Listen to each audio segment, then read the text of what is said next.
of all of the analysts. I attended a meeting just a little bit earlier today, and I got our report out dates that'll drive the action of the committee going forward. So we'll get that information to you guys as soon as we can. Once I share that, do you already have those, Merle? Yeah. Okay. First item on the agenda, are there any bill introductions? Okay, seeing none, we'll continue. We've got a number of people testifying today. I want to thank all of you for coming today. I know it's a very emotional issue for many of you.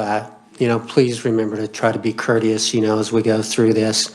My intent today is that we're going to hear from members of the public first about concerns with corrections salaries.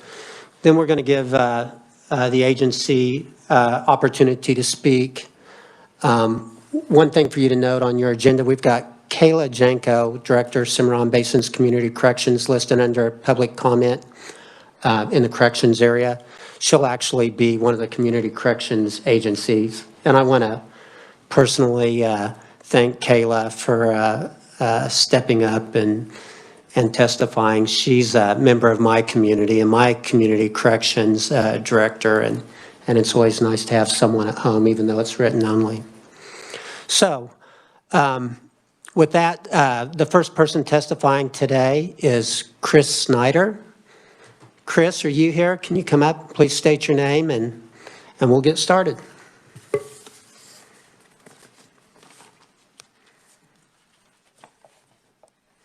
Welcome to the committee.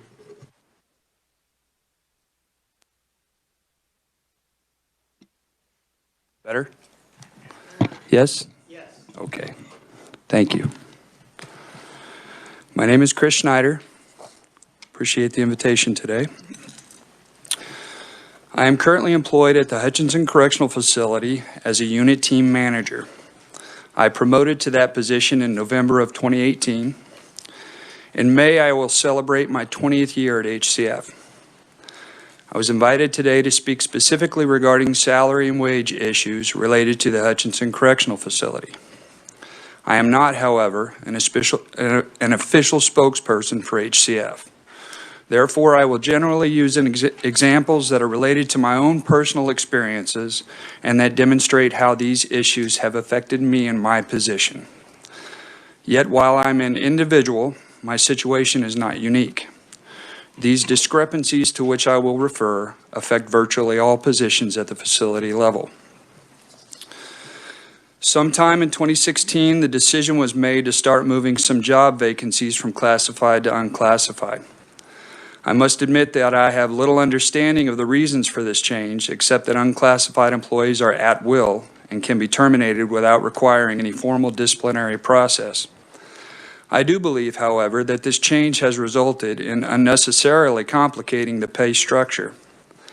Classified positions are tied to the pay grid, and changes in pay will move up or down in steps or grades depending on the circumstances. Unclassified positions are not, strictly speaking, tied to the pay grid.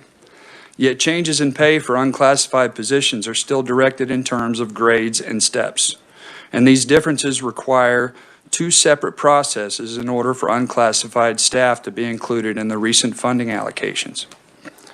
This differentiation requiring additional distinction seems only to create confusion. There are positions that have the same rank, are basically doing the same job with similar levels of responsibility, and are on the same pay grade and step, but that have different titles. I believe this was intended to identify those staff whose post requires that they supervise and those whose post does not. However, this does not mean that any staff person in a position of authority won't find themselves in a supervisory role at some point. Returning all jobs to classified positions and consolidating job titles seems to be a logical step toward regaining some clarity and uniformity among our ranks. An executive directive from August of 2017 established that a Corrections Supervisor 3 would move to pay grade 28, and that Step 7 would be the entry rate for that job classification. In a directive from June of 2018, the entry rate for a CS3 was moved to step 10. In that same directive, unit team managers were moved to pay grade 28 but stayed in the same step. The steps for these two positions were different, but the grade was the same. In a directive from May of 2019, unit team managers were moved from paid grade 28 to 29. However, CS3s were moved from grade 28 to 31. So between 2017 and 2019, these two positions that had previously been on the same grade and similar step were now separated by 2 full grades and several steps. This separation was maintained in the most recent directive, which established that unit team managers would be on pay grade 30 and CS3s on grade 32. Prior to these changes, it was well understood that a unit team manager and a captain were equal in rank and cooperatively shared supervisory duties when it came to the program and security staff assigned to work in the living units. If a staff person wanted to move from the position of unit team manager to captain, it was considered to be a lateral move. Different responsibilities, but equal pay. When the decision was made to change the pay scale so that captains were paid considerably more than unit team managers, we also began to see attitudinal changes related to supervisory responsibilities and rank structures. The general attitude and atmosphere began to change from one of a cooperative team concept between program and security staff to one that no longer recognized the authority of the unit team. Although program staff are primarily responsible for the decision-making as it relates to inmate management, security staff are now paid more. So the perception is that nothing can be done unless it is specifically authorized by security supervision. Excuse me. When these changes in the pay plan began to be implemented, it was done without any transparency or communication from KDOC management or facility leadership to provide an explanation for why the changes were being made. We knew that there was an urgent need for action to address staffing shortages. However, I assumed that the devaluation of my position would be temporary and that I would be brought up to the level of a CS3 when the next round of raises was established. That obviously didn't happen because the difference in pay grades has been maintained. So the question is, what is the justification for the apparent devaluation of my role and responsibilities in facility operations? When was it decided that I am now less important than I was 3 years ago? Who decided that I now deserve less compensation than my security counterparts? Many unit team staff have voiced their displeasure at being paid significantly less than security staff, despite having been required to be college educated in order to qualify for their positions. Although a recent change has made it so that a college education is no longer required for any of these positions, a significant amount of additional work experience is still required for an individual to promote into the programs department than is required for a promotion in security. For example, a newly hired corrections officer will automatically receive step wage increases for his or her first year of continued service. After 1 year of service, that officer will be eligible to promote to a CO2 position, Corrections Officer 2, at the rate of $21.13 an hour. However, if that officer does not have a college education, he or she would have to have 3 years of work experience before being eligible to promote into the programs department as a Corrections Counselor 1 at the same rate of pay. The facility program staff have the responsibility of evaluating risk and need to determine the most appropriate course of action in the development of an offender's case management plan. Because of this, they are tasked with accurately calculating an offender's custody level and earned or withheld good time credits. They must have knowledge of the offender's medical and/or mental health issues. They must consider cognitive ability and educational level. They consider personal and familial relationships and social influencers. They consider the offender's age at the time of incarceration and at various times during incarceration. They evaluate real and perceived progress as the offender matures and nears his release date.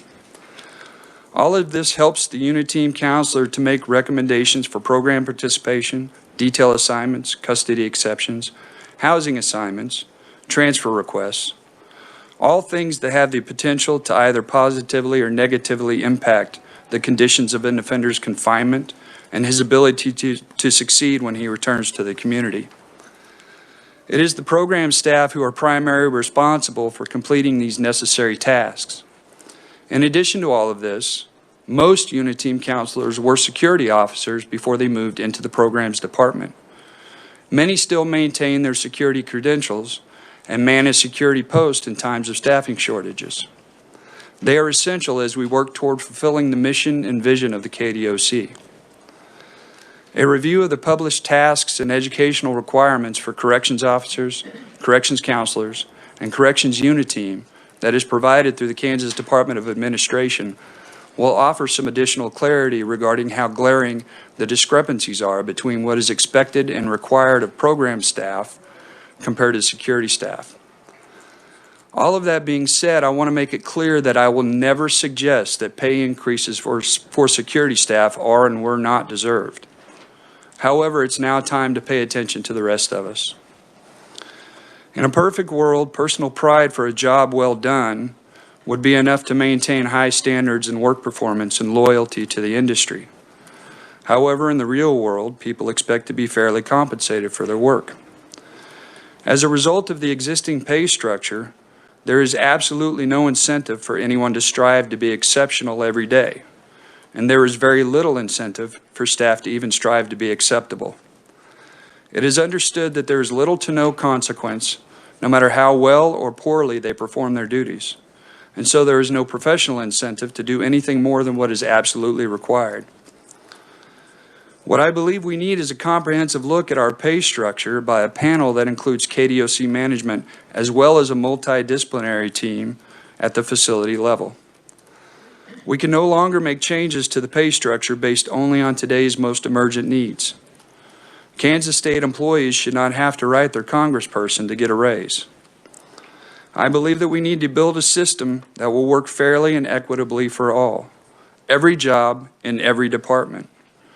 We need to reinstate regular step wage increases based on continued employment and consistent performance. We also need to give employees the ability to earn a raise in pay for setting themselves apart. If we hope to improve the quality of work and the efficacy of services, we have to develop a plan that encourages the cream to rise to the top. We must be willing to compensate employees at the level that is equal to their value to the department. I thank you for your time. Chris, would you like to kind of explain some of the attachments to your testimony just so that we understand what we're looking at? I made mention of executive directives in the third paragraph of the presentation, and I've dated each of them, and it shows at which step each of those positions, the corrections supervisor 3, it shows the grade and the step on August 24th of 2017 from that executive directive, and then it shows when there was an establishment of step 10 for that specific position in June of 2018. And it shows that the unit team manager was placed on pay grade 28 to match up with the correction supervisor 3. And then you'll see the executive directive 19-503 from May 16th of 2019, where it moves the unit team manager to pay grade 29, but a correction supervisor was moved up to pay grade 31. So you begin to see a significant separation in the grades of those two positions. And then you see from the most recent executive directive where that 2-grade separation was maintained between the unit manager and the corrections supervisor, where the unit manager was on grade 30 and the corrections supervisor 3 was moved to grade 32. And I've also included copies of the tasks and requirements for specific job titles that I took directly from the Department of Administration, where it shows the positions. For instance, Corrections Supervisor 3, it shows what the tasks, levels of work, and minimum requirements for those positions compared to what is expected and required of program staff at the same grade, just as a comparison. So if I understand your testimony right now, your testimony isn't so much that pay is inadequate in the corrections department, it's more the wage compression issue between your classification and the corrections officers. Is that kind of what I'm understanding? That's correct. That's part of it. I do believe that it is necessary.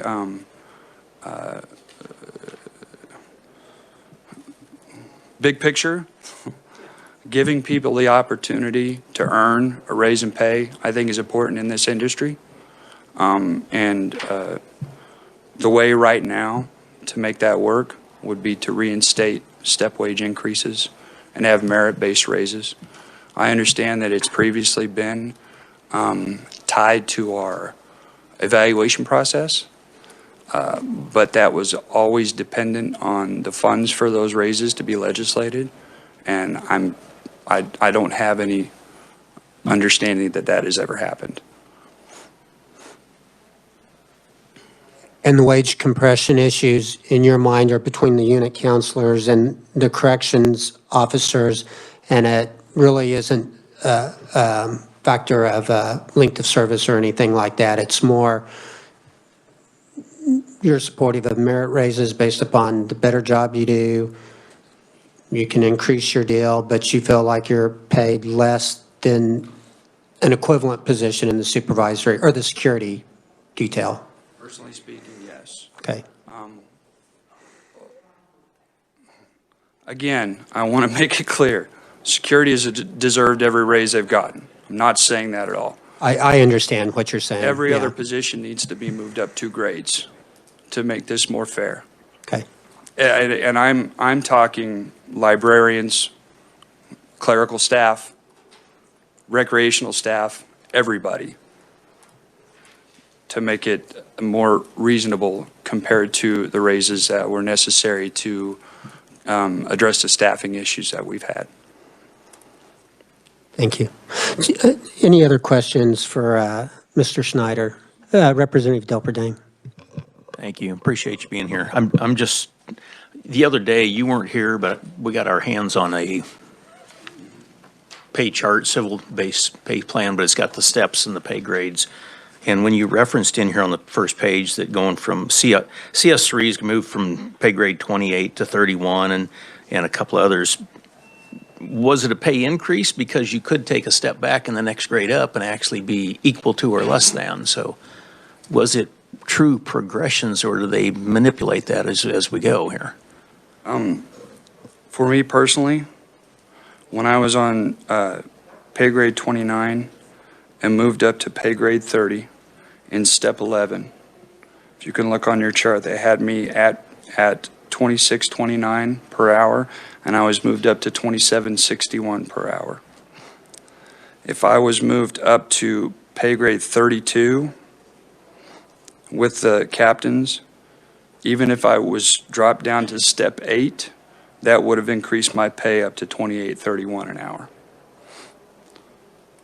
So it would have amounted in additional raise in pay. It would have, but is it common practice when you step up in pay grade that you may take a step back in the step plan? I don't think it's common, no. Okay. Occasionally that will happen. In this case, when these raises were implemented, the decision was made to put the program staff and the security staff, beginning the ones who weren't already at a higher step, beginning at step 8 in their respective grade, to kind of close that gap a little bit. But there still is the graded separation, which is 2 grades in my particular situation. Thank you. Mm-hmm. Are there other questions for Mr. Snyder? Go ahead, Representative Ellis. Thank you, Mr. Chairman. All this happened in 2017, or was it a gradual progression? My research that I did took me back to the original change that was from August 24th of 2017. And between August 24th of 2017 and May 16th of 2019, there was a separation created between the position of unit team manager and a correction supervisor 3 of 2 full pay grades and several steps. You said it was an executive decision. Was that a cabinet post by the acquisition of the governor or a governor's decision? I can only assume that an executive directive signed off by the governor is the governor's decision. However that works, it was the executive directives that I included in my original Chairman. presentation. Yeah, and just so everybody knows, some of these issues, I think we saw that yesterday when we had our presentation by the Department of Administration. Different problems started at different times. You know, they did away with the automatic step increases, didn't he say, 2002? 2001. And, you know, I know as a member of the legislature, we've tried to address some severe shortages in corrections officers. Maybe sometimes when those were implemented, they created other problems, like what you said, you thought you'd be taken care of the year after. I know also I've had conversations with members of management where they've shared concerns about this compression. So I don't want you to feel like you're never heard or you're never listened to, but this is a good year for us to try to start to address some of these issues. So anyway. I am aware also that the secretary last year made a request for an amendment to the budget to try to cover some of these issues. So I know that our leadership is aware of the issues and is making an effort to try to resolve them. So. Okay. Any other questions for Mr. Snyder? Thank you very much for your testimony. I know it's a hard thing to do, and we do appreciate you helping us understand the issues a little bit better. Okay. Thank you very much, Uh-huh. Representative. Next on the agenda is Amy Guara. Did I say that right, Amy? Welcome to the committee, and we appreciate you being here today. Is that button still on, the mic? I think so. Yeah, there's a blue light. So I didn't know that Mr. Snyder was going to be here, but I am going to echo some of the same things that he has said. I just want to, first of all, thank you, Chairperson Francis and members of the committee for allowing me to testify today. My name Ma'am, could you move just a little closer to the mic or move the mic closer to you? Yeah, is that better? Yeah, thank Okay. you. So my name is Amy Guara. Go ahead. It's okay. My name's Amy Guara. I'm a parole officer 2 with the Kansas Department of Corrections. I started my career with parole services in 1997 as a PO1, a parole officer 1, and I promoted to a parole officer 2 in 2006. I'm here today to discuss 3 of the main issues I see for the staff shortages in the parole offices statewide. Those would be the salary and wages, the inadequate insurance benefits, and the lack of retention incentives. Mrs. Guar, could Sure. you explain to me just a little bit how your position differs from unit counselor? I kind of understand what I think I understand what a corrections officer does, but what's the position that you hold in Department of Corrections? What's your daily responsibilities? Recently, due to a staff retirement, I did change positions. I'm still classified as a PO2, but currently I am doing all the jail tracking and felony jail tracking for the Southern Parole region. Prior to December of last year, I was the Parole Officer 2 in the Hutchinson Parole Office, which included both case management as a Parole Officer 1 would do and supervisory duties as a parole supervisor. So just so I understand, is that similar to a court services officer and a community corrections probation, only a different client pool? Yes, it's very similar, but we do, the people that we supervise have all been to prison. So we are dealing with murders, violent crime, all sorts of bad things that have happened. So The first thing I want to talk about is the underpaid salary and wages. I don't feel like we have had any significant raises since 2012. 2012 is when I started tracking my W-2 wages. From 2013 and 2016, parole officers did not receive any raises at all. My wages from 2013 to 2018 continued to be reduced because the raises we received were not counteractive to the cost of insurance and taxes that were being taken out of our check. 2019 was the first time my W-2 wages was more than my W-2 wages in 2012. The income I lost from 2014 to 2018 in 4 years equals $9,144.58. That's a lot of money to me. I have 24 years of experience being a parole officer too, having supervisory duties, and with the new pay scale, a correctional officer 1 with a 9-month experience, I'll be making 52 cents more than they will be. There have been many staff that have quit just over the last year, in part due to pay issues. We have had trouble recruiting and hiring new staff because they have backed out of job interviews because they find out what the wages are for a parole officer. My suggestion for immediate solution is to compensate staff for years of service with a higher percentage of raise instead of a lower percentage of raise, like the raises that were given last month. And also to issue a one-time bonus for parole staff comparable to the bonuses salary staff received in prison last month due to not being able to earn overtime. Parole officers are not allowed to earn overtime. Long-term solution would be, echoing what Mr. Snyder said, was to implement merit-based raises based on yearly performance reviews and provide cost of living raises for all staff. As I stated previously, my W-2 wages have been reduced because of, 1, the higher insurance premiums that we're paying.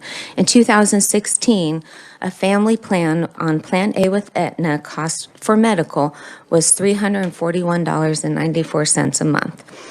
In 2019, the same family plan on Plan A with Blue Cross Blue Shield was $648 a month.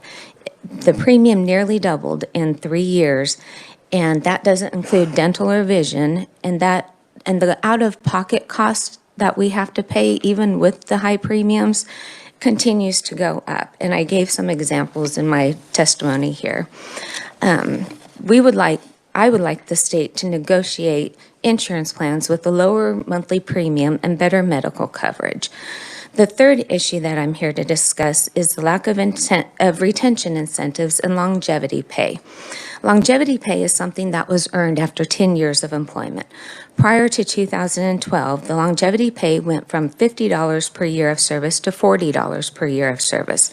And many years ago, KDOC, Kansas Department of Corrections, did away with the longevity pay for anyone hired after a certain date. With no yearly step increases, no longevity pay, for the majority, there are little financial benefits for staff to stay at parole, which I've stated before. We have lost many officers, some with a decade or more experience, to other agencies or to the private sector just within the last year. My suggestion to solve that issue is to reinstate longevity pay for all staff and to increase longevity pay back to $50 per year of service. I want to thank you again for allowing me to testify today, and I'm happy to answer any questions you may have. Do we have any questions for Ms. Guara? Go ahead, Representative Ellis. This pay formula, it's across the state? Yes. Thank you. Yeah, and the raises that were given last month, my raise equaled out to roughly 10%, because what he was saying before, we moved up a grade, but if we were above grade 8, then we stayed on the same step. Or if we were above step 8, we stayed on the same step, we just moved up a grade. There are parole officers that have been here less than 5 years that were on a lower grade, but on step 4. So their raise, they went up a grade and went up 4 steps to equal a 21.5% raise. So I feel like I was punished for my longevity and dedication to this job by getting a 10% raise versus a 21.5% raise. I shouldn't say this, but it seems like it's a government program with this. It's not simple. It It's not. seems complicated. It It's is. unfortunate. Thank you, Mr. Chairman. Representative Wago? Thank you, Mr. Chairman. Thank you for your testimony. Did you say that you no longer get longevity? They quit offering longevity pay, and I'm not sure what year that you had to be hired before to receive the longevity pay. So longevity pay is based on the legislative approval each year. But anyone hired after a certain date does not qualify for that, even after the 10 years. I asked around this morning in the Wichita Parole office, a few people if they get it, and none of them have been here at least 10 years. So I'm not sure exactly what year they changed that. Well, I could be wrong. My recollection was you couldn't get longevity till you'd been in the system, working for the state for at least 10 years before you got it. Correct. I don't know. I can't remember if it was $40 or $50, but it would seem it was in that range. Yes. I was curious about that because it's still out there. It's just that.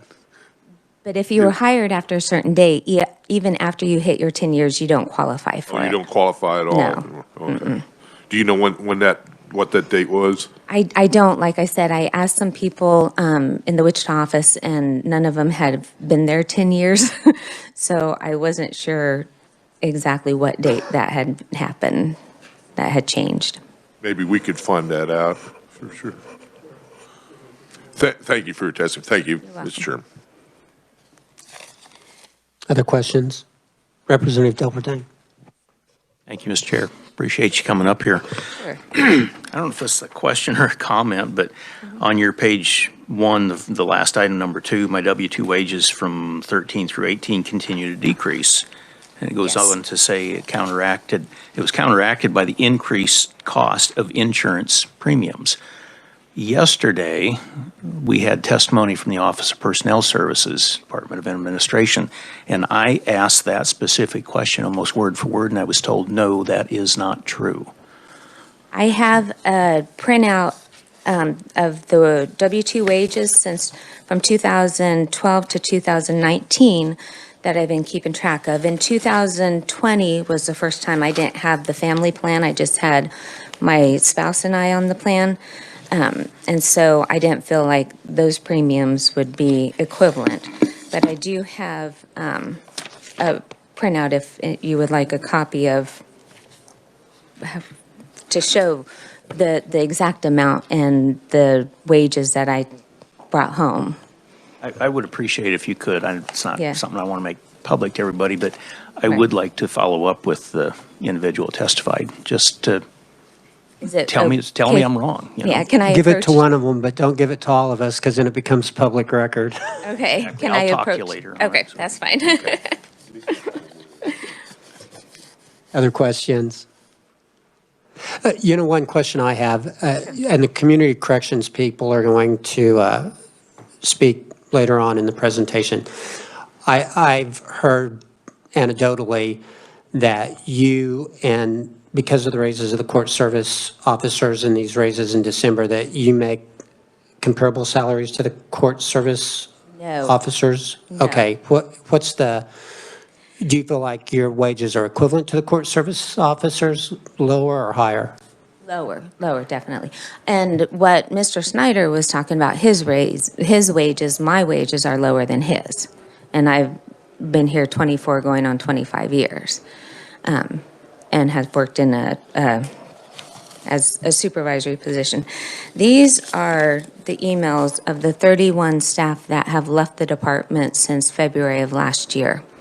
6 of them retired. The rest of them resigned.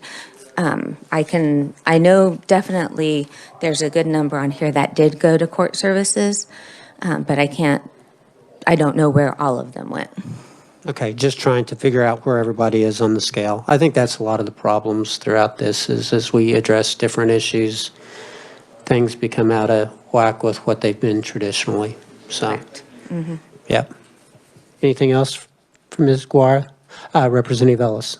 Yes. Yes. Thank you, Mr. Chairman. What would you consider a remedy to this problem besides pay raises? The pay raises are very important. As the correctional staff, it doesn't matter if you're a good parole officer, a mediocre parole officer, or the worst parole officer ever. We all get the same raises, except for sometimes the staff with more years of service don't get the same amount. There was one year where I didn't qualify for a raise because I had a raise within the last 5 years. Well, anyone who hadn't worked for parole in the last 5 years qualified for that raise. So then we finally got a raise 6 months later, but it didn't make up for those 6 months when we lost that income from not having the raises at the same time the others have. Thank you, Mr. Chairman. Anybody else? Okay. Thank you very much for your testimony. Thank you. Next, yes. Okay, Merle can address the longevity question. Yeah, Mr. Chairman, just looking through statute, KSA 755541 does state that that employees were eligible for the longevity bonus after 121 months or 10 years.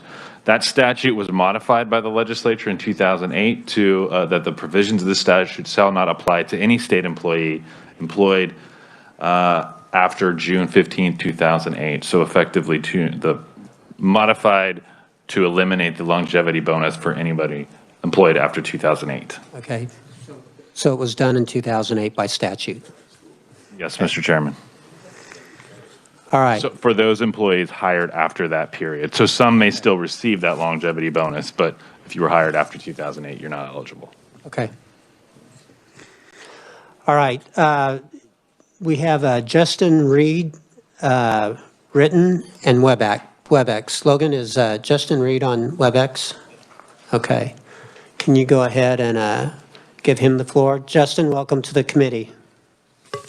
Thank you. Chairperson France and members of the committee, thank you for taking the time to hear me today. My name is Justin Reed. I've worked for the Kansas Department of Corrections for 26 years, 21 as a parole officer and 5 years as a correctional officer. As you know, this past November, we received an email informing us we're going to be getting raises in December. In December, I got an email letting me know what my raise would be. I was at a grade 25, step 9 at $20.58 an hour. With the raise, I went to a grade 27, step 9 at $22.72 an hour, which is a 10.4% raise. PO1s with less than 5 years experience were at grade 25, step 4 at $18.26 an hour. With the raise, they went to grade 27, step 8 at $22.16 an hour, which is a 21.5% raise. I'm very happy that the starting wage for our parole officers was increased. However, more experienced officers like myself and Amy, and there's a few, should be rewarded fairly. I know my experience as an officer has been an asset to our department. I've been a mentor to some lesser experienced parole officers, helping them with experiences that I've had in the past. I also feel that we're an asset to the parolees. We deal with all different kinds of parolees: sex offenders, drug offenders, people with mental health issues. I think my experience over the years has made me a better motivator, a better case manager. I think I'm better at reinforcing behavior and in the long run helping them be successful on parole. And it keeps our recidivism rate down. Also keeps our community safer, so that's the #1 goal itself. I feel like I'm a better officer now than when I was when I started. I worked around a lot of experienced officers. When I started, there were officers that had 10 to 15 years, 20 years experience. And I learned a lot from those officers. I gained a lot from them, which made me who the officer I am today. Amy kind of went over this, but talking about what the facilities received, they also received an increase, which is warranted. We know how dangerous it is to work in a facility. They're dealing with COVID, they're dealing with officer shortage, but we deal with the same things in parole. There are times when we go out in the field, and I do a lot of field contacts. I cover a lot of counties between Wichita and Dodge City, do a lot of field contacts. We go into houses where we don't know who or what's in the house. So there's danger there as well. And we're also dealing with COVID. One more thing I'd like to point out is, the CO1's beginning pay is now, right now at this time with the raise, is $24.26 an hour. And it can increase to $25.19 after a 9-month probationary period. So to move from a correctional officer 1 to a parole officer 1, according to DOC HR department, is a promotion. Even before these raises came into effect this past month, a CO1, if they wanted to go to a parole officer 1, they would have to take a pay cut. So as a PO1 with 26 years experience, I make $2.47 less an hour than a correctional officer 1 with 9 months experience. Another thing that factors into, as a parole officer, we can't earn overtime pay, and in the facility you can, so that's, that betters their wages. In conclusion, I would like to say we've lost a lot of parole officers like Amy was talking about, a lot of really good officers, and a lot of it's due to the pay. It's not only does it hurt our staff, but it also hurts our clients, the parolees. When they switch in and out of officers all the time, or don't have an experienced officer that knows how to deal with, maybe a mental health issue or how to supervise the case manage them better, then they lose. And then as a society, we lose because, it makes it more dangerous for the community. I'm willing to take any questions at this time. Do we have any questions for Mr. Reed? Okay, Justin, it looks like you got off easy. I think we wore everybody else out. Thank you. Yeah, thank you very much for taking your time to testify, Justin. We appreciate your service to our state. Thank you. Have a good day. Do we have anybody else here that would like to testify regarding Department of Corrections salaries?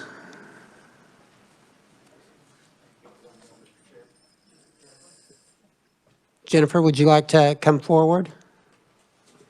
Is this Jennifer Wyman? Yes, sir. Is that correct? Yes. Okay.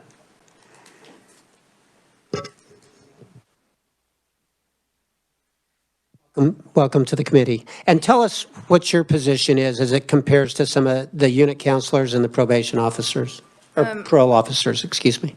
Well, I'm a corrections supervisor 1, so I'm a first-line supervisor.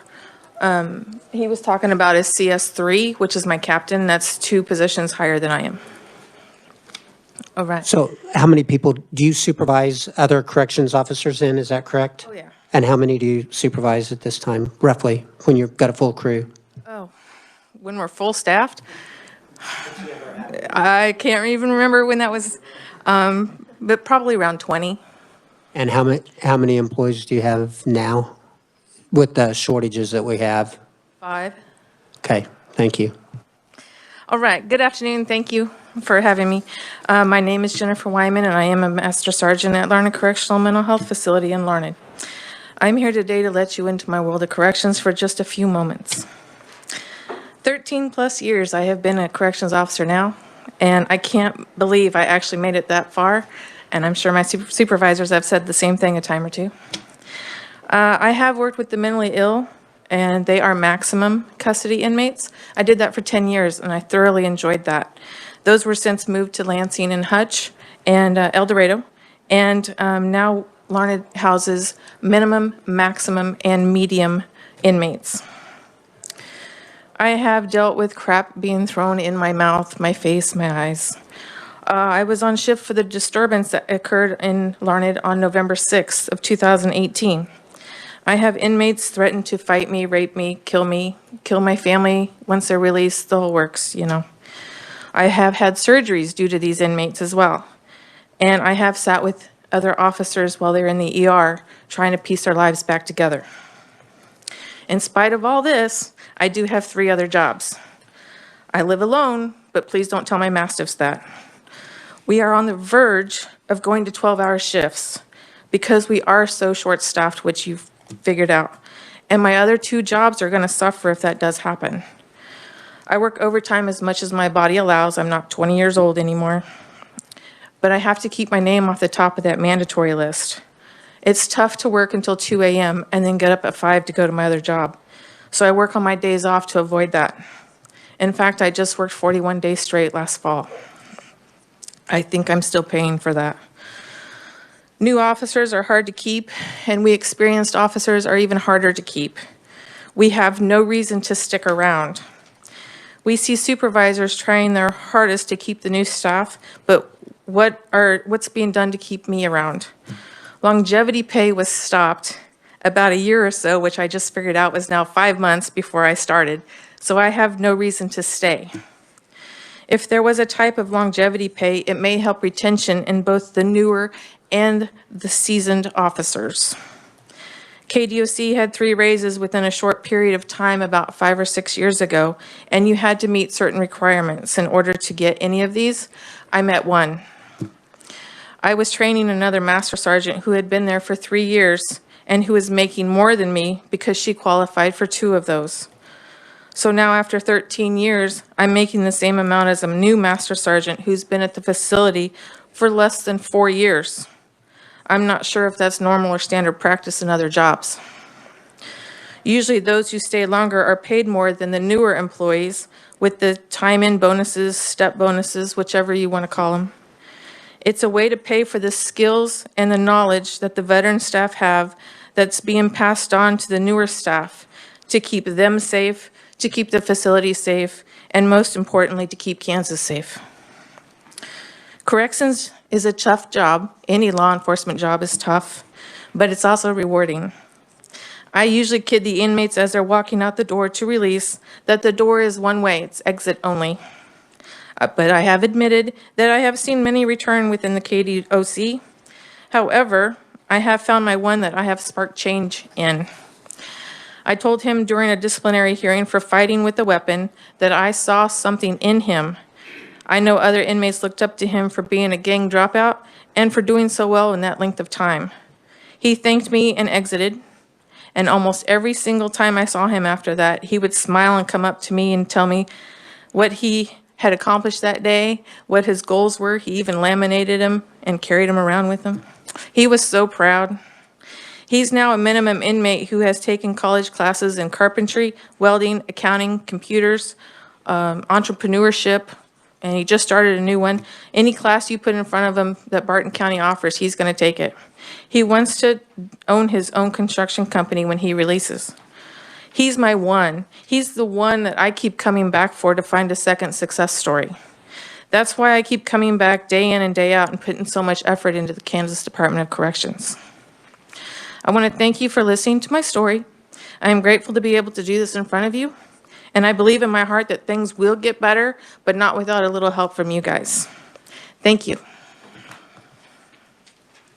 We have questions for Ms. Wyman.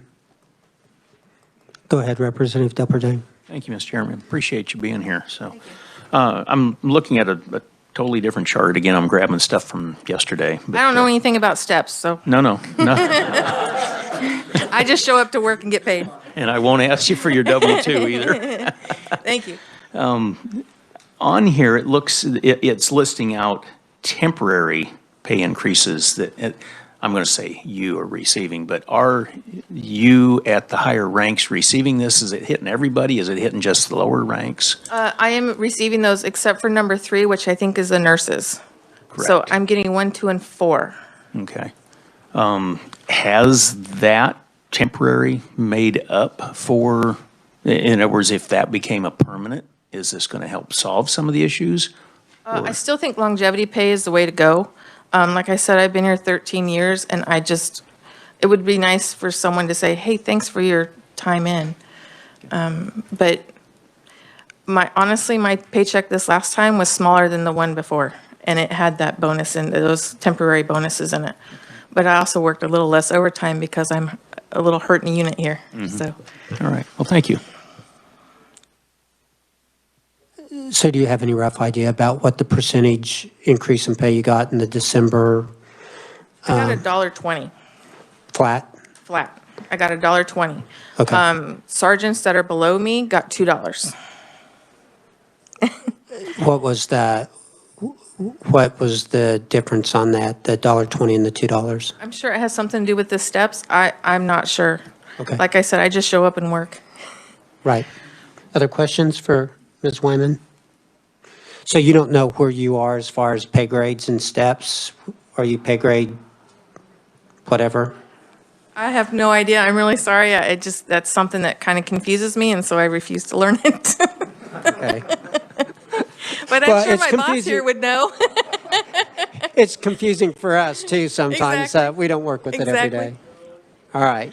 No other questions? Thank you very much for your service. Hey, we do know that it's a tough job going into the prisons every day, and I know COVID hasn't made it any easier, and the staff shortages, and thanks for your service. Okay. Do we have anybody else here to testify, or anybody on Zoom to testify? Okay. If not, we're going to move on to the next portion of our agenda, and that's going to be a presentation on what the agency is doing to try to address some of these salary and wage issues. And we're lucky to have Secretary Zamuda here. Mr. Secretary, thanks very much for coming today.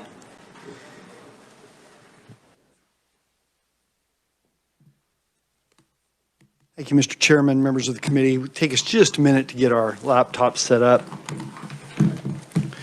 The fairly brief presentation, I think I've got like 12 or 13 slides, and I'll try to get through that fairly quickly so I can leave time for questions and that you may have. Let me start by thanking Chris and Amy and Justin and Jennifer for their testimony here today. I thought they represented themselves and our workforce very well. They spoke from the heart. I think they spoke the truth, and you can hear kind of the impact on them from many years of issues with our pay and compensation. So I really appreciate them being here today.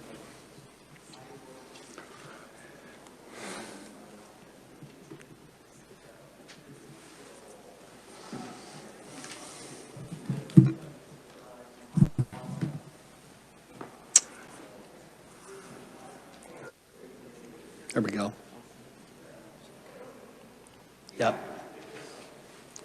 Okay, I'll jump in. I'll get through this pretty quickly, Mr. Chairman. Thank you. Again, thanks for the opportunity to be here today to present information regarding our staffing, primarily our staffing, and our budget and what we're seeing, our pay and what we're seeing out there. I've got some of my executive team members here with me. I'll just introduce them very quickly. Keith Bradshaw, who's our Executive Director of Contracts and Finance.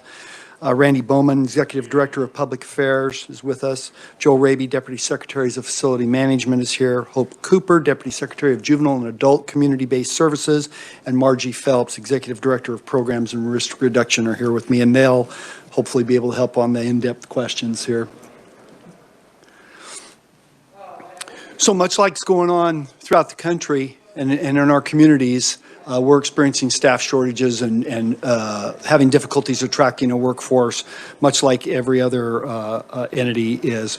I know that during the legislative session, this body is going to be have a lot of different entities coming forth, asking for needs. I know there's going to be some tough choices, but I hope you'll consider our needs and needs of other law enforcement, to be honest, as you're making those difficult choices. Choices that we make to recruit and retain a quality, experienced workforce can have an impact on public safety, not only today, but for years to come. We need to be able to hire and retain quality, experienced people, not only in our security ranks in facilities or parole out in the communities or unit team, as you've heard here today, but it's in every job that we have, whether it be an admin support person, our maintenance folks, and on, everybody. Those challenges are everywhere. So traditionally, corrections has had difficulty attracting and retaining a workforce. There's a lot of misunderstandings about what goes on in corrections. Not too many people grow up saying, "I can't wait to be an adult and work in a prison." There's a lot of misunderstanding. I think people come to it. It is difficult work. You heard that today from the folks that have already testified. It's challenging. It can also be very rewarding. You've heard that today as well. But it is hard to get people to come, consider corrections, and then once they get in, it's just not for everybody. It's a real challenge. So there's a risk in supervising the most serious offenders in both the juvenile and criminal justice systems. It's 24/7, 365-day a year operations, which requires a lot of staff to work overtime, shift work, those type things. There's a lot of physical demands of those direct services positions, and then there's exposures to violence, all kinds of stuff that people should not be subjected to from time to time. So now we have some new challenges. That's been traditionally what we've had for years, but we've got some new challenges that are further limiting our ability, our job candidates. Views on social justice, race, and bias are clouding people from maybe not wanting to come to work for us.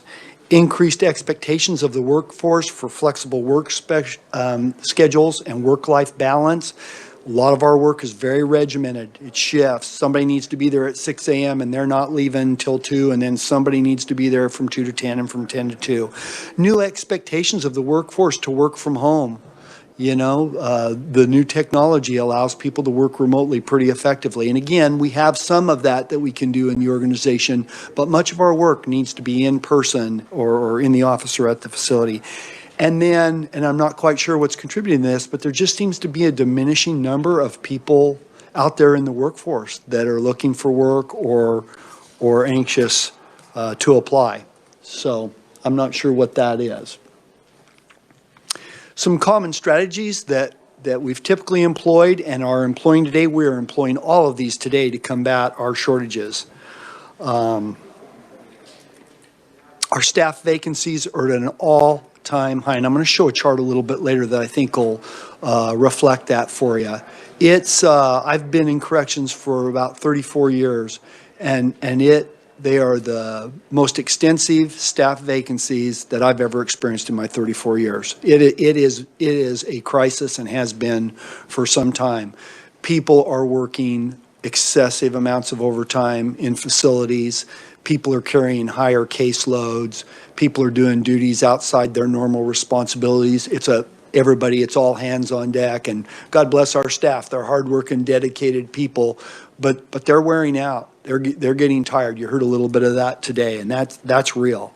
Parole caseloads are too high out in the community. When you lose parole officers, you still have that number of people out there in the community that need to be supervised, and as those caseloads get higher, it becomes more challenging to do, and we've had to modify some of our strategies, commit resources to the higher risk and maybe not commit the same amount of resources to the lower risk. And lower risk doesn't mean no risk. It just means percentage-wise, it's a lower risk.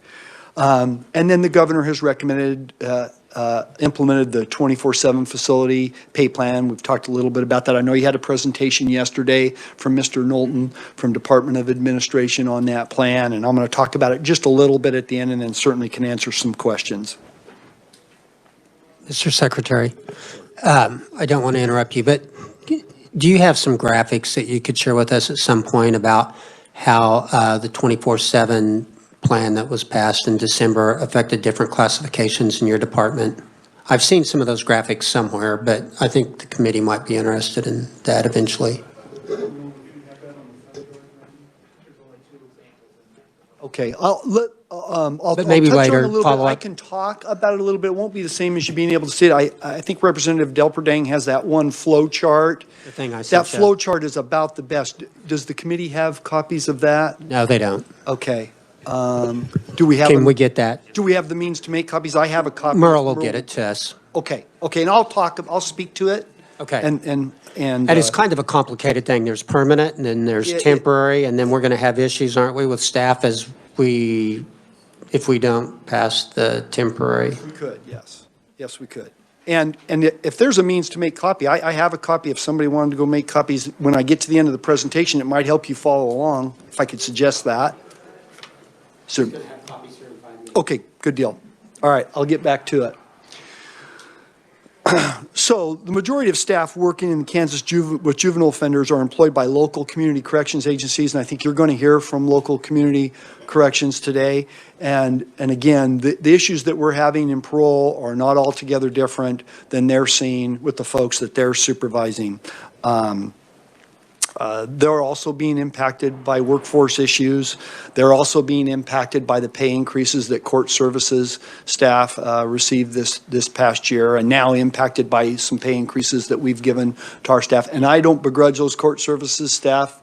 I'm sure they're very deserving of that, but you have a lot of people in our system for KDOC and parole, and a lot of people in those community corrections agencies. They're doing essentially the same work for a pretty disparate amount of pay.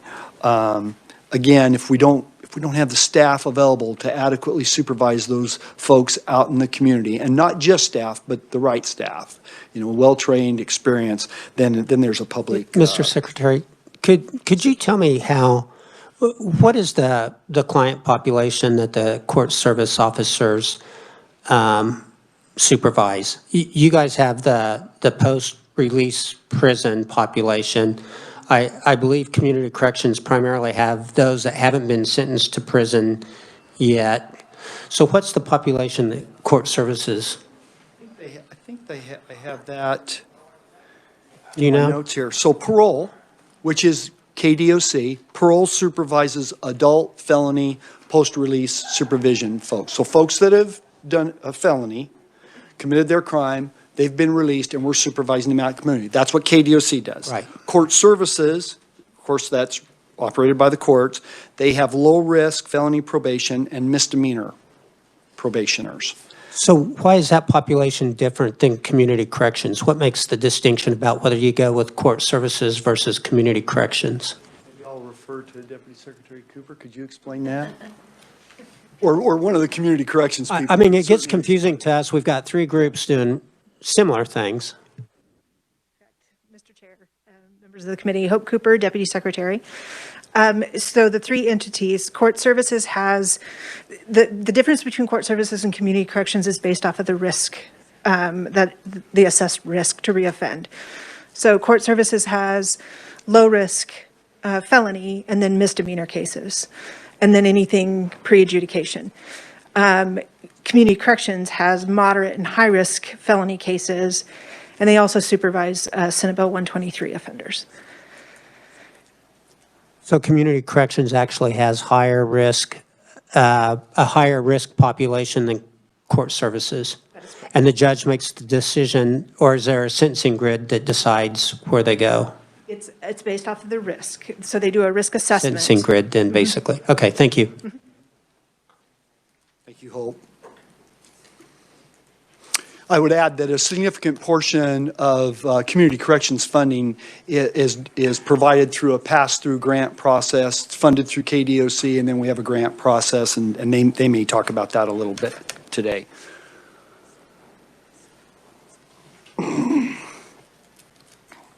So I mentioned this just a second ago. Shortage of parole officers is reducing supervision of persons on post-release supervision in our communities. Again, caseloads are growing as we lose staff, and we have lost some staff to court services, but we've lost some staff for other reasons as well.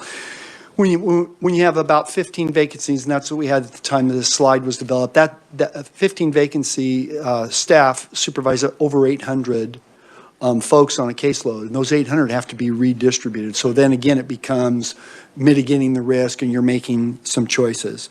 Effective behavior modifications, interventions can't be employed, and just spending that time with the population, helping guide them, making sure that you're getting the right resources to them. A lot of that goes by the wayside, and you're just not doing a quality job out in the community. That's the effect of shortages, and that can compromise community safety.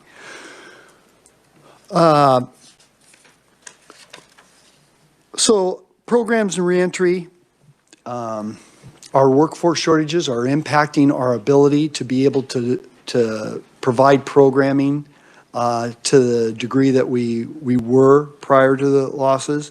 We've FY21, we've turned over 30% of our programs and reentry staff. That's way too high.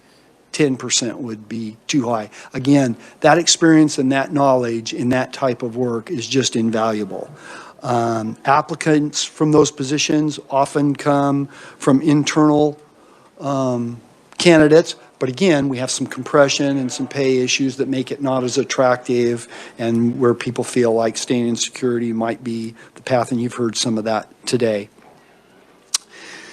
You know, we recently had our recidivism rate, which is measured in 3-year blocks. If somebody's released in January 1st of 2020, you measure that at the end of 2023. And if they didn't return to prison, they were deemed to have been successful. So 3 years out, haven't been incarcerated again in 3 years, you haven't recidivated, you haven't come back. That's a national standard. So that went up about 2.7% in this last measuring period, which is pretty significant. I've not seen that much in my career, and I think we're at around the 67% of adults are successful this past measuring. But we're not delivering the programs. We don't have the capacity without the staff and with the lockdowns where you can't move that population and necessarily get them to the programming. Our ability to deliver programming is down. Yes, Mr. Chairman. So the recidivism rate, there was an improvement or a decrease? Yeah, Mr. Chairman, members of the committee, there was an improvement. 2.7%? About 2.7%, Margie. About Okay. 2.7%, which is really good. And that puts us at about 67%. That's a really good number. 67% are successful.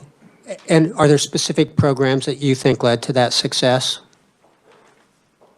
Mr. Chairman, members of the committee, I think it's a combination of a lot of things. You know, there is no one size fits all for somebody. You know, somebody has an addiction problem, somebody has their thinking, their behaviors are what driving them. Some folks don't have skills to hold a job, and all points in between. It might be a combination of those things or any one. What we're struggling with today is to delivering those cognitive programs and those treatment programs, because you need to get people out of their cell. You need to get them to a specific spot. We can do a little bit of that remotely, but combine staff shortages, the inability to move people, and you get to where we're delivering about 1/3 less in our facilities today. I'm concerned about what that'll mean for recidivism, maybe not in the next measuring period, but certainly 2 or 3 years down the road.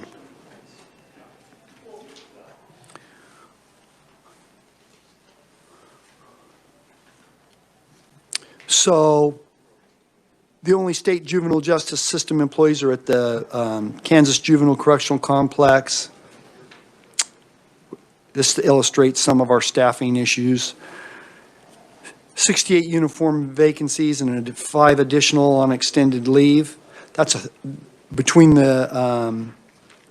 puts us at a 38, thank you, sir. That puts us at over 38% vacancy rate in our uniform staff out of 178 positions.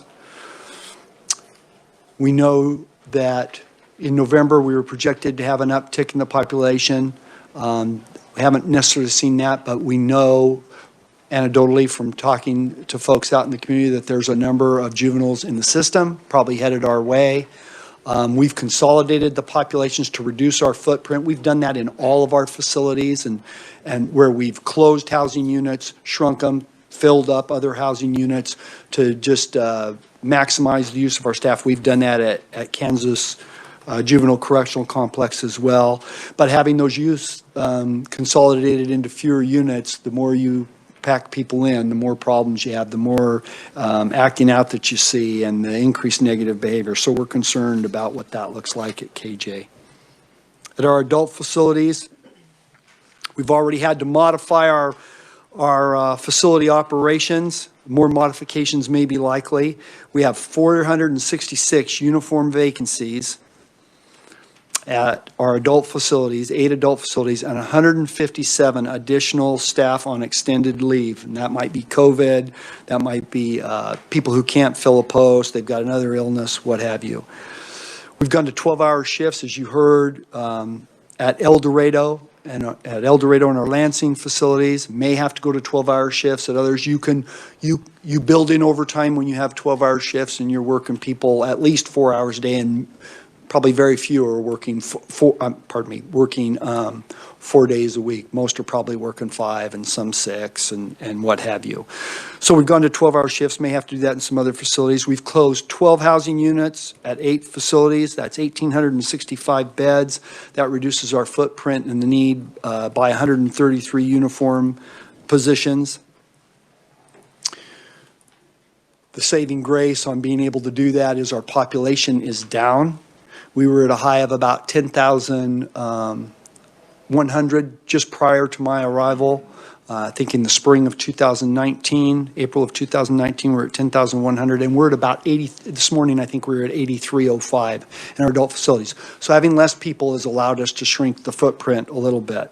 But staff at our facilities are working way too much overtime, way too much. We're in all aspects of our operation, we're down to the people that are really committed and want to be here. They are sticking through some pretty tough times.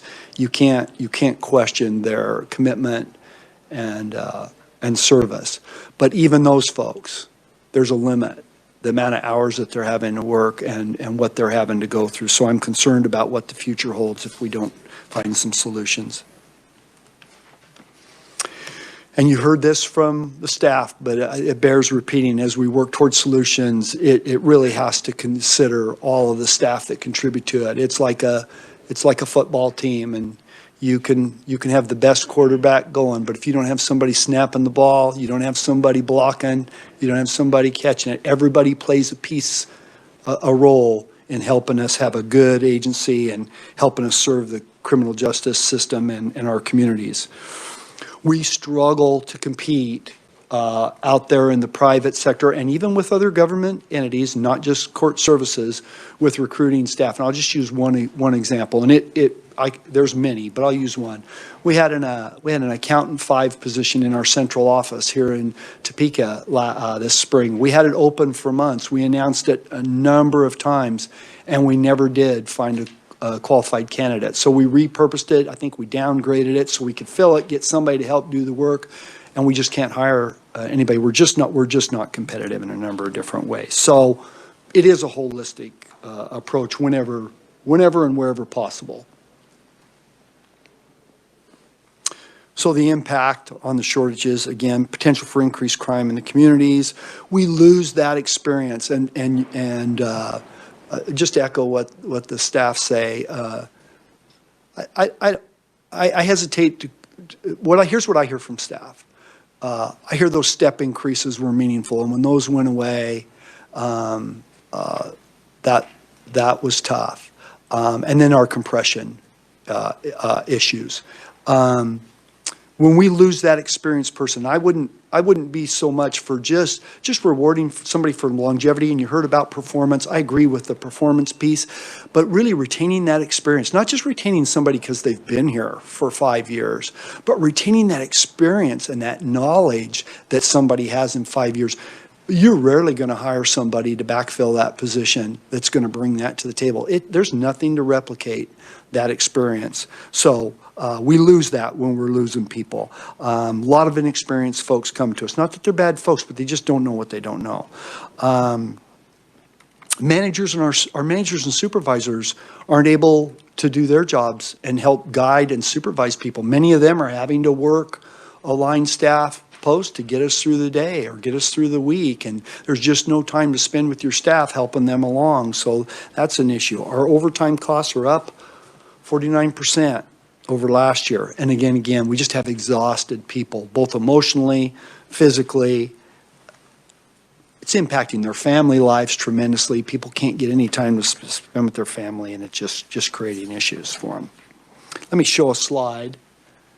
I think this will illustrate kind of where we've been and where we are today. And there's a typo on the slide. This is the vacancy trend from July 2019, not 2018.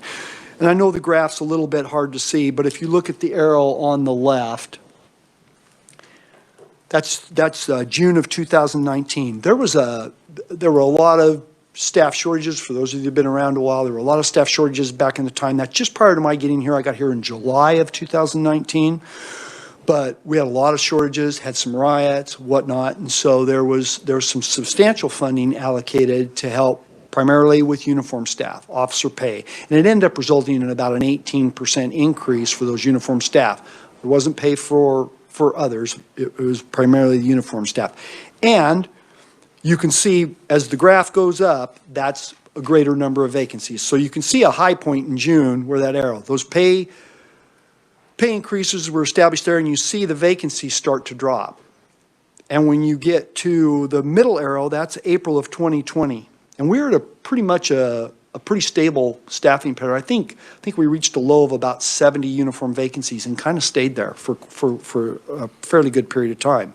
But in April of 2020, and that's that middle arrow, that was the first confirmed case of COVID-19 in our facilities, and that was at the Lansing facility. And shortly after that, you see staff vacancies begin to increase. The arrow on the far right, that's June of 2021. A number of vacancies exceeded our previous record number, and again, today we're at 466 staff vacancies with another 150 folks out, and that's a significant number. The governor recently submitted her budget recommendations to the legislature. We have the 24/7 facilities pay plan. She's recommending funding. So there's the base pay portion of that plan, and that was base pay increases for uniform staff, for parole staff, and for unit team staff. Then there's some pay differentials, and we can go through that slide here maybe at the end, Mr. Chairman. There's some pay differentials that apply if you're working in a 24/7 facility, and then if you're in a uniform position, and then if staffing vacancies reach a certain level, there's another differential that can be applied. So I can talk about that in a little bit. And then the governor has recommended a 5% salary increase for all state employees for consideration by the legislature. And then she's recommended that juvenile and adult correctional officers move from the current retirement system they're in Capers to Kansas Police and Fire, or KP&F. So if it pleases the committee, let me try to walk through the diagram here. So if you go down to the bottom, the easiest way is to go to the bottom of page 1. You see that base pay increase. It's permanent, and that is for all KDOC specific job classes and 24/7 nursing staff. And I should have pointed this out earlier, the 24/7 facility pay plan is not only affects Kansas Department of Corrections, it impacts Kansas Department of Aging and Disability Services, or KDADS. They operate the hospitals, so they have 24/7 operation, and then veterans. Veterans has the veterans homes and 24/7 operations. So those are the three agencies that are impacted by the 24/7 facilities pay plan. We only have one nursing staff as we get to that differential that's impacted. So you have that base pay that's there for those three groups, and that's in terms of just volume numbers, that's the largest percentage of our staff between uniform, parole, and unit team. That's a large percentage of our staff. Then differential one is applied. That's the first blue column, first one from the bottom. That's a temporary. All these differentials are temporary. That is applied. That's $1.50 an hour for all 24/7 facility staff. Whether you're maintenance, whether you're clerical, whether you're unit team, whether you're uniformed, you're getting that. With the exception of salaried staff. I think this is hourly staff only. So would Sergeant Wyman, is she salary or hourly? She should be hourly, I believe. Yes, she's hourly. So I think you have to get up to maybe the captain's level. Keith, am I right about that? Captain's level and above. So captain, major, deputy warden, some other staff would be salaried. So when Jennifer thought she only got $1.20, or Ms. Wyman thought she only got $1.24 an hour, raise, something must be not right, because she should have got $1.50 for the differential one, plus whatever what was the base pay increase? Was that like a percentage, or do you know what the percentage was? Yeah, Mr. Chairman, members of the committee. So I'm sure it was based on a percentage, and Mr. Knowlton from D of A could explain it better than I could, and I certainly don't understand the steps and all that, and I've been in government all the time. But I don't know, but she would have gotten a percentage in the base pay. What's down there in the tan, that would have been in the base pay. The differentials show up on the paycheck this Friday. So she has not received that yet, correct? Okay. Okay, so that differential one is applied. Then differential two is $2 an hour for all KDOC uniform staff and security staff at Larned. So that's going to be applied this Friday as well. Unit staff will get, unit counselors will get that also? They're in that deal? Okay. Yes. Sure. Representative Delperdang. When you're looking at the differential one, it's $1.50, and the differential two, are we combining, or is it one or the other? It's great. I think there's some slides back in this presentation that show it's a stacking. It's a stacking is what it is. So the base pay, that's a permanent ongoing that's funded out of our current budget. Then these differentials are temporary. That went before the Spark Committee and then the State Finance Council, and were approved temporarily through the rest of this fiscal year, being considered in the governor's proposal. She's proposing those be funded next fiscal year. That's for consideration by legislators during this session.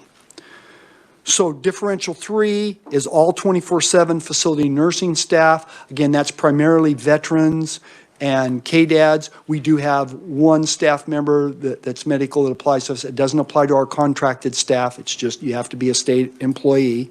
So we have one staff that applies to. And then differential 4 at the very top there, that is 24/7 facilities designated as critical staffing levels. And the designation for critical staffing is if we're at 25% or greater vacancy rate, with approval from the governor, we can apply that differential, and that's $2.50 an hour. On this pay period Friday, we'll have 4 facilities where the staff will be receiving that because they're at 25% or greater. We have 2 additional facilities that now qualify for that, and they've been approved, and that should apply on the next pay period for them. So 2 weeks from this Friday, we'll have 6 facilities that'll be receiving that differential. And how many facilities do you have? We have 8 adult facilities and 1 juvenile facility. So 6 of the 9 are at 25% vacancies as far as staff. That's correct, Mr. Chairman. And none of these differentials have been received by any of the employees, just the base so far?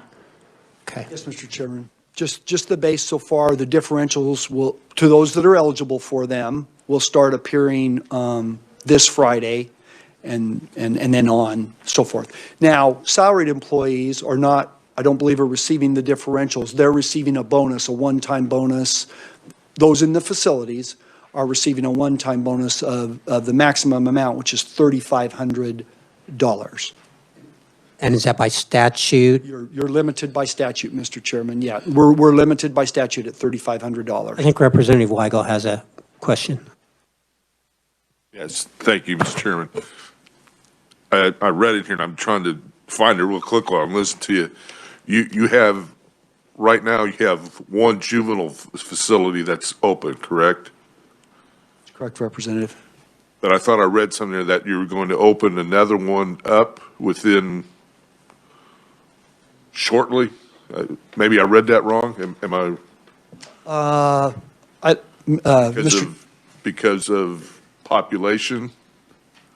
Mr. Chairman, Representative, so what I meant to say, I don't think I was very clear on it. We thought we might have to open another one of our units that's closed at our existing facility. We're not planning on opening another facility, just opening up a housing unit that we have kind of Housing unit on the same facility, same campus, same same grounds. facility. That's Okay. correct. I didn't explain that very well. I apologize. Okay, that answers part of the question. So will the staffing change then when you open that new wing or whatever you want to call it?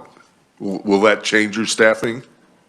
Mr. Chairman, Representative, well, yes, it will. It takes more staff. Each unit that you open takes more staff. So what we're hopeful is, that the population won't expand before we're able to hire more staff to be prepared in the event So that you're population grows. anticipating then of hiring more staff to fill that? Yes, sir. Okay, all right. Thank you. I Yes, sir. appreciate that. Yeah, I apologize for the miscommunication on that. Representative Delberdane. Thank you, Chairman. So to continue his question, you were talking juvenile facilities, correct? Correct. Has Senate Bill 367 helped or has it not? I mean, the goal of that was to reduce some of this. Mr. Chairman, members of the committee, Representative, it has helped tremendously. Nearly 500 when the bill was passed. How many, Randy, maybe? It's reduced it by hundreds since the bill was passed. And we've been pretty stable with that population there. It's been down around 120, 130 for quite a few months. So it reduced it dramatically. If I could request something, could I please get just those numbers of how it's helped? I've attended meetings and forums with DAs and stuff down in Sedgwick County, and they are really having a problem with 367 because it takes away some of their authorities and powers as judges, et cetera. And I've got nothing to come back with, here's what it's really done for the state. So It's reduced the population tremendously. The kids that are there, or what my staff tell me that have worked with juveniles for quite a while, is they're typically the kids that, are more troubled and have more behavioral issues and probably need to come and spend some time there. But a lot of the others are not there today. if you would, 30 seconds, there may be people in here that don't know what we're talking about either, so. Yeah, there was some reform. What year was it, Randy? 2000? Oh, maybe let me let Randy speak to it. He was here for all that. Mr. Chairman, Representative Waggle, I found a slide from the longer presentation. Hey, Randy, Correct? say who you are Sorry. and your Randy position. Bowman, Executive Director of Public Affairs for the department. Thank you, sir. So I found the slide we used yesterday that gives some of that data. So 167 residents back in March at the Kansas Juvenile Correctional Complex, about 150-ish right now. That's a decline from 247 in July of 2015, basically the summer before Senate Bill 367 passed. So it's taken off about 80 off the current population of the correctional facility. And then recall, Senate Bill 367 was comprehensive reform of every part of the juvenile justice system. So it made impacts to what community corrections does. It made impact to juvenile intake, to diversion, et cetera. So there's been a lot of kid numbers, changes in the numbers of kids upstream, particularly the ending the practice to use the non-secure prisons that we called YRCs and those types of facilities, where those were in the hundreds and they are 8 or 10 kids today that are old law cases. But we can put some bullet points together too for the committee if that helps. I'll work with Hope on that. Help some, I hope? Okay, thank you, sir.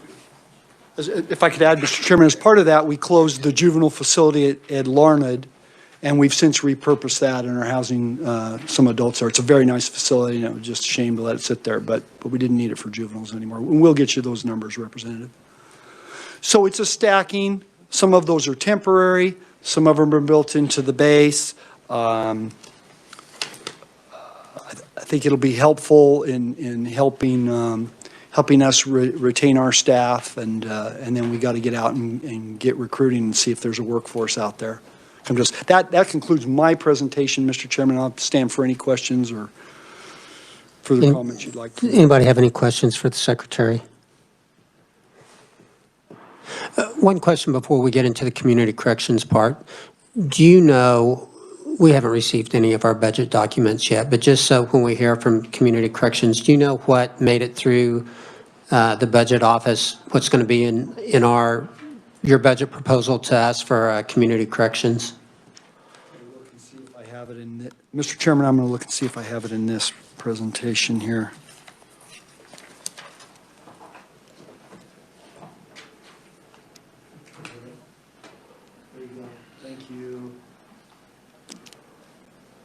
So the governor's budget recommendation has 2.6 million for FY '22, the remainder of this year for community corrections, and 8.4 million is the recommendation for fiscal year 2023. And what is their total current grant amount? What percentage increase is that roughly? Oh, Merle says he can help. Okay. Yes, Mr. Chairman, for FY '22, the governor recommends a total of $24.5 million as aid to county-operated community corrections agencies. As the secretary mentioned, this is an increase of $2.6 million above the agency's FY '22 revised estimate. For FY '23, the governor recommends a total of $30.2 million, and this is an increase of $8.4 million above the agency's above the FY '22 estimate. Okay, thank you. Go ahead, Representative Delperdane. Thank you. If I could ask one more question of you, and this is probably a little above and beyond what maybe you were prepared for, but as you know, recently we changed contracts for nursing from Horizon, Centurion, et cetera. With what you're laying out in front of us, are we currently having similar with that, with Centurion, and has Centurion helped correct some of the issues we may have been having with Horizon?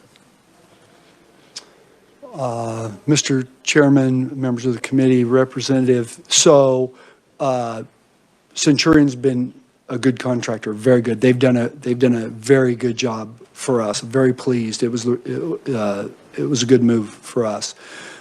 Their biggest struggle today, much like all others in healthcare, is finding folks, nurses particularly, hiring and retaining those staff. It's just a challenge for them, as it is with just about everybody. Are they having similar issues and compression of new hires maybe making more than existing and so forth? You know, I don't know that specifically. We could find out what they're paying and share that with you, but I don't know specifically. I appreciate you at least taking a stab at it. So. Thank you, Mr. Secretary. We appreciate your commitment to trying to make Kansas better and all the work you've done. Thank you, Mr. Chairman, members of the committee. Appreciate it. We may have a few more questions for you when we get done with the community corrections members. So with that, I apologize, committee. I think we're going to run a little bit late, but you know, this is one of those important things. It's really been a problem across the state, and it's a necessary thing. So with that, next on the agenda is Lori Gibbs, Deputy Director of Adult Programs at Sedgwick County. Welcome to the committee, Lori.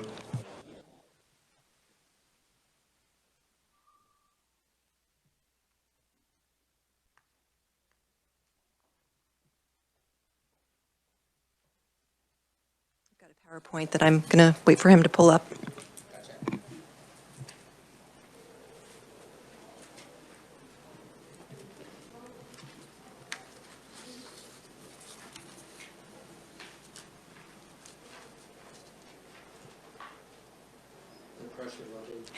I always want to say that to you guys. I'm sweating bullets at this point.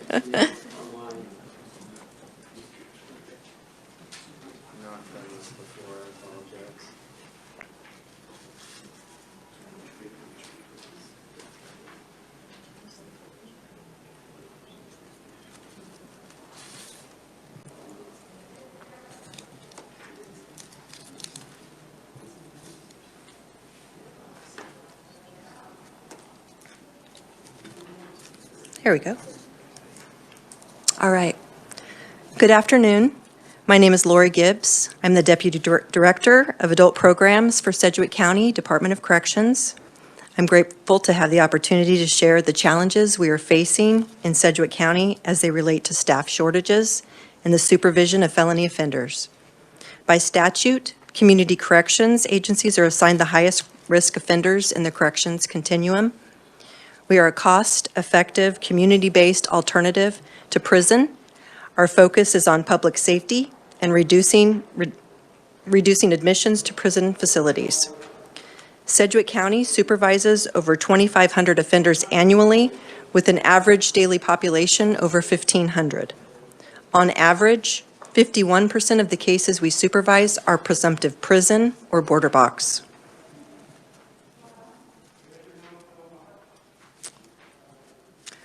When I began my career in 1996, the model of supervision was very simple. Our focus was on containment and compliance.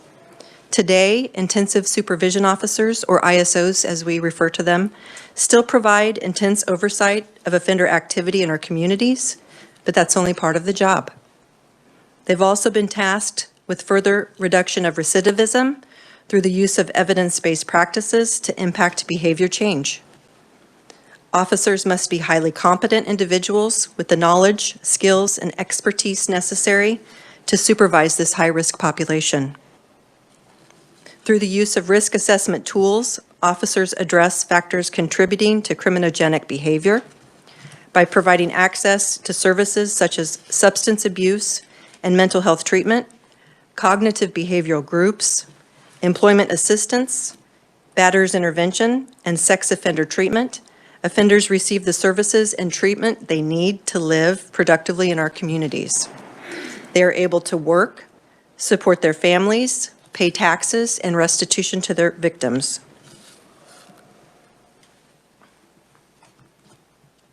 I'm glad I included this slide. I hope it's helpful in clearing up some of the differences between what community corrections and court services is responsible for in terms of a population. Court services is represented on the left, as the secretary already mentioned. They supervise low to moderate risk offenders. 72% of is a misdemeanor population in Sedgwick County, and they are presumptive probation. In community corrections, based on the risk assessment tools, we supervise moderate to very high-risk offenders. It's a 100% felony population. And as I mentioned, more than half of our population is presumptive prison or border box. Last year, the legislature approved $16 million to the court system to support community supervision through wage increases. Some legislators believed this was intended to help all supervision entities, but this was not the case. This increased funding was specifically for court services, which created a tremendous salary gap. While both court services and state parole have received wage increases in recent years, Sedgwick County and many other agencies across the state have not received additional funding from the state to support similar increases. Although our officers are invested in helping people make changes in their lives, the fact is that many of them could receive similar wages by working at Hobby Lobby or Amazon. Since last July, we've experienced a 19% turnover for positions supervising felony cases as ISOs have left our agency to join court services. As you can see from the slide, there is a huge disparity in pay between our agencies. We're represented in red and court services is in blue. That disparity progressively increases, and after just 1 year of employment, court services officers are making $6.76 more per hour. And it's my understanding that this disparity will continue to grow when court services receives the remainder of their planned salary increases at the beginning of fiscal year 23. Can I ask you a question real quick? Your salaries are determined by Sedgwick County. They're not determined by the state, right? Okay. One of the staff we lost to court services started her career as an entry-level corrections officer in our residential program in 2005. For an agency that strives to promote from within, this is exactly what you'd hope to see. As she gained skill and expertise, she was promoted to an ISO and then became a supervisor. After only 1 year as an entry-level officer with court services, she will be making 15 to 20% more than she was when she left our agency. She takes with her countless hours of training in evidence-based practices and 17 years of experience.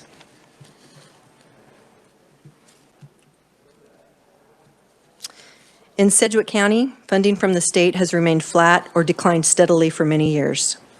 In adult programs, funding has been reduced by over $560,000 since state fiscal year 15. That represents roughly 9 supervision positions that we have been unable to fill. This directly impacts supervision of offenders.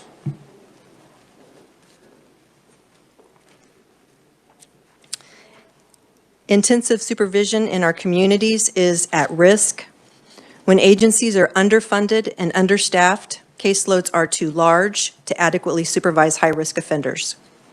Officers do not have enough time to spend with offenders doing the difficult work of changing offender behavior. In Sedgwick County, we have not met the statutory requirement of maintaining a 75% successful completion rate or a 3% improvement in most years that I've been affiliated with the program. Over the past 5 years, we've averaged, a 54% successful completion rate amongst our population. As a result, our funding from KDOC was reduced by $70,000 last year. So that 3-year span, your recidivism rate is 54%? No, sir, that's not our recidivism. That just is an indication of how many of our probationers successfully complete probation. Okay. So 54% of our population successfully completes their probation. And that's what pushed that decrease in funding from KDOC? Correct. Do you receive any supplemental funding from Sedgwick County? Yes, sir. You do. What percentage of your budget is supplemental from Sedgwick County? Sedgwick County supplements our budget across all programs about twice what we receive from KDOC. So you receive about 6-7 million from Sedgwick County. I know not all community corrections agencies receive that. I mean, Sedgwick County kind of goes above and beyond what other agencies have to deal with, don't they? Correct. Yes, they do. I So- believe that's true. What do you think led to the failure in your outcomes? Well, I mean, I think it's a combination of a lot of different things. In our particular district, we have been at the forefront of evidence-based practices for many years. We have spent a significant amount of time investing in the programming that we believe positively impacts behavior change. The fact of the matter is that we work with a very high-risk population. We work with a lot of different judges, criminal judges who have varying degrees of tolerance for noncompliance on probation. So many times, our hands are tied in terms of, the disposition of a case. So a failure on your part might be judged by a judge that, in your opinion, or maybe May revoke somebody to prison, correct? than other judges do. Okay. It's nice to understand the challenges that you deal with. Yes. In a time when violent crime rates are increasing in our community, supervision and services to the offenders who need it the most are being reduced. We can no longer sustain doing more with less. We are incredibly encouraged by Governor Kelly's recommended increase of $8.4 million for community corrections in fiscal year '23. Although this is a promising initial step toward adequately funding public safety programs that fall short of fully meeting the needs of agencies across the state who have been underfunded for far too long. Thank you for your time today, and I'm happy to try to answer any questions you might have. Questions? Okay, thank you for your testimony. Next on the agenda is Randy Regier. Okay, Randy, welcome to the committee. Good afternoon, and thank you for allowing us this time. My name is Randy Regier. I'm the Director of Reno County Community Corrections in Hutchinson and the President of the Kansas Community Corrections Association. Our association is made up of the 31 adult and juvenile community corrections agencies across the state. I have a PowerPoint as well, and I got started without allowing him to get that started.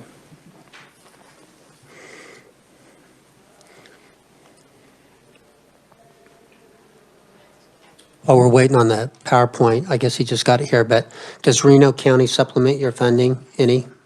I've been with the agency for 23 years. This is the first year that they've supplemented us at all with funding. And what percentage of your budget do they, your state budget, do they supplement? I mean, in comparison, is it 10% or? It's less than 10% for this current calendar year. And then what's your success rate comparable to the 54%? Our success rate this past year was 74%. Right now, as of this morning, we are just under 70%. Thanks. Community corrections is a cost avoidance tool. We work to save the state money by diverting people from high-cost prison beds and from being a drain on social services. Our goal is to provide community safety by addressing the needs of high-risk felony offenders in the community. I want to briefly touch on the different supervision, different field supervision agencies and structure we have here in Kansas, as this has already been discussed. Court Services is under the Office of Judicial Administration. Their staff are state employees and they supervise misdemeanor and low-risk probation. State Parole is part of the Department of Corrections and their staff are also state employees. Community Corrections is funded by grants from the Department of Corrections to local counties. Community Corrections staff are county employees and they supervise moderate and high-risk felony offenders. For fiscal year 22, the legislature appropriated $10.8 million for judicial branch pay increases and $4.3 million for 70 additional court services officer positions. Recently, Governor Kelly's executive order gave much needed raises to state parole, and additional raises for parole have been included in her recommended FY23 budget. However, neither of these funding increases included community corrections. After 8 years of flat funding, we are encouraged and very thankful to see Governor Kelly's recommendation for an $11 million increase for FY23. This is a great step in the right direction for restoring agencies. Flat funding has had a significant impact on community corrections. According to the Bureau of Labor Statistics, state and local governments have a turnover rate of 2%. The national average is 4%. Prior to court services and parole receiving pay raises, the turnover rate for community corrections was 12%. Since the beginning of the fiscal year, many agencies have seen significant increases in turnover as officers are moving to higher paying agencies. Turnover is very costly to agencies. Not only are we losing trained, talented staff, but we have the cost of finding, hiring, and training new officers. Our officers are required to have a bachelor's degree at minimum, and research says we really need licensed clinical therapists to do the work we're asking them to do. The people we supervise are high risk to reoffend. Most of them are addicted to illegal substances. Many of them suffer from mental illness and trauma. We can't adequately supervise this difficult population without qualified, skilled officers. Supervision is becoming less intensive and communities less safe. When officers don't have enough time with these offenders, recidivism goes up, and so does the prison population. Community corrections has standards set by statute. These requirements set out what is needed and expected to provide intensive supervision in communities. It is nearly impossible for agencies to meet these minimum requirements and keep our communities safe with the current level of funding. For the past several years, community corrections agencies have had to choose between losing staff because they're paying low wages or reducing the number of officers so they can pay a competitive rate. This is a no-win situation. Agencies have been forced to offer fewer programs to change offender behavior and have fewer resources to assist offenders in making changes. Officers have less time to focus on evidence-based behavior change strategies. The result of all this is an increased likelihood offenders will engage in illegal activity, resulting in revocation to prison. The KCCA evaluated the community corrections agencies across the state and calculated how much additional funding would be needed to bring adult and juvenile staff up to the Office of Judicial Administration pay scale. We also evaluated caseload populations and determined 50 additional adult supervision officers are needed statewide. This work was all done in close partnership with the Department of Corrections. In the end, we determined the total current need to bring staff up to the OJA pay scale is $14.3 million. It's important to understand this amount doesn't address the many other positions lost due to flat and reduced funding. Over the years in Reno County alone, we've had to cut a full-time surveillance officer, a full-time program provider, a full-time secretary, and 2 full-time full-time licensed addictions counselors. The $14.3 million does not address restoring any of these positions, which have a significant impact on changing offender behavior and community safety. It's essential for public safety to fund community corrections agencies at a competitive wage. It's critical agencies have enough staff to effectively supervise and assist this very difficult population. Governor Kelly's recommended increase of $11 million moves us closer to providing a competitive pay rate.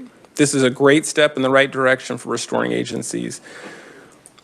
As we move closer to the budget hearings, we will continue to work with the Department of Corrections to solidify the amount of funding agencies need. To keep our community safe, we need continued support to fully fund agencies and not just a one-time increase. Agencies greatly appreciate the governor's support and in this initial investment, but ongoing work is needed to help agencies safely supervise this population in the community. Thank you for your time. Do you have any questions you'd like me to answer? Any questions for Mr. Regier? Okay, I think you got off lucky. All right, do we have anybody else that would like to testify on any of these matters? Okay. Does any other committee have any staffs after we've heard the last two presentations for Secretary Zamuda or any of his staff? Okay, Representative Resman, the first community corrections speaker. Oh, Chris Snyder. Chris, are you still back there? It's been a long time, buddy. Come on up and say your name and your position again for Representative Resman in the record. My name is Chris Snyder. I'm a unit team manager at the Hutchinson Correctional Facility. Okay, thank you, Mr. Chairman. I want to make sure I understand the executive directors for his pay when you showed us this here. Mm-hmm. So in May of 2019, a correctional supervisor 3 was at a pay grade 31. Is that correct? Yes, sir. That's what it looks like. Mm-hmm. And then in December of 2021, they were at step 32. Yes, sir. Can you ask why? So they only moved up one step on this sheet here. Is that correct?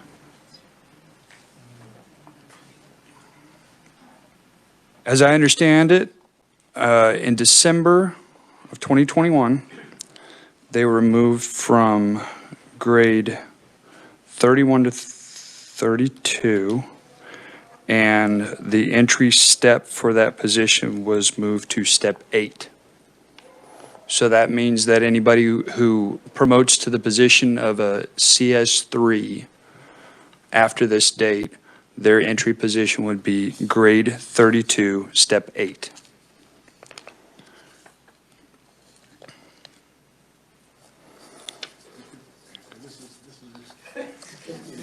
I worked for 4 different sheriffs, and each one of them changed the pay system, and each time they changed it, it just got more screwed up. And I think every time this happens, I mean, it gets more screwed up, and it seems You like want to come take my spot and say that again? No. I've been through what you're going through right now, and it seems like, you know, every time we turn around, the pay system gets kind of messed with, and then we wind up with more problems than we try to solve. And I think that's what we're doing again. So if it was up to me, I'd scrap the whole thing and start over, but I can't do that.